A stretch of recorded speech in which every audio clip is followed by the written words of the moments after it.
bersama kedua anaknya. Wanita ini hendak mencari kontrakan.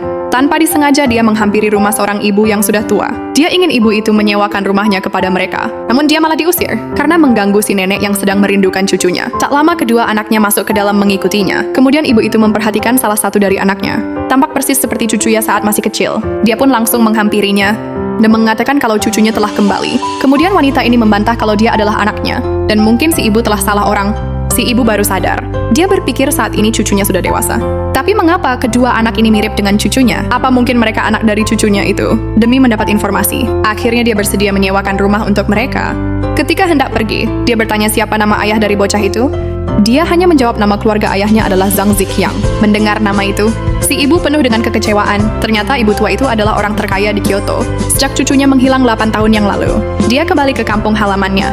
Ketiga putranya telah berupaya membujuknya agar pulang ke Kyoto. Karena kehilangan cucu yang disayangi, membuatnya terpukul dan tak akan pulang di kehidupan mewah. Setelah melihat anak itu bukan cucunya, dia kembali memikirkan nasib sang cucu kesayangan. Dengan memperhatikan liontin giok di tangannya, tanpa sengaja anak itu melihat. Karena liontin itu sama persis dengan milik ayahnya. Dia pun memberanikan diri bertanya, dari mana nenek mendapat liontin tersebut? Orang tua itu terkejut apa maksud dari anak itu. Kemudian anak itu berlari ke kamar mengambil liontin yang sama. Si nenek langsung mencocokkan liontin yang ternyata memang sama. Dia lalu bertanya bagaimana rupa ayah mereka. Kemudian sang kakak menunjukkan foto ayah dan ibunya. Setelah melihat foto tersebut, dia tak dapat menahan air matanya. Karena orang di dalam foto itu adalah cucunya yang telah lama menghilang. Dia lalu bertanya bagaimana ayah dan ibunya bisa bertemu. Kedua anak itu lalu menceritakannya. 8 tahun lalu ayahnya kehilangan ingatan. Dia diselamatkan sang ibu di kampung halamannya. Sampai akhirnya mereka dikaruniai sepasang anak kembar. Dalam perjalanan pulang dari persalinan, mereka mengalami kecelakaan. Ayahnya mendorong ibu agar tak tertabrak. Namun dia sendiri yang jadi korbannya hingga koma. Untuk dapat bertahan hidup dan mengobati ayah.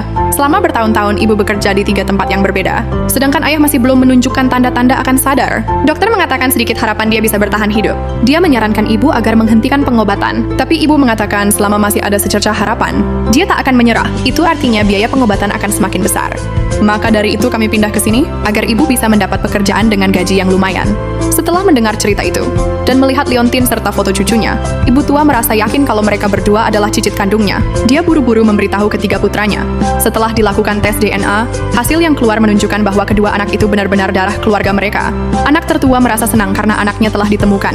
Dia juga mempunyai cucu kembar laki-laki dan perempuan. Sekarang yang harus dilakukan adalah merawat anaknya yang terbaring di rumah sakit, agar bisa sembuh dari koma dan bisa berkumpul kembali. Berikan like jika cerita ini bagus menurut kalian.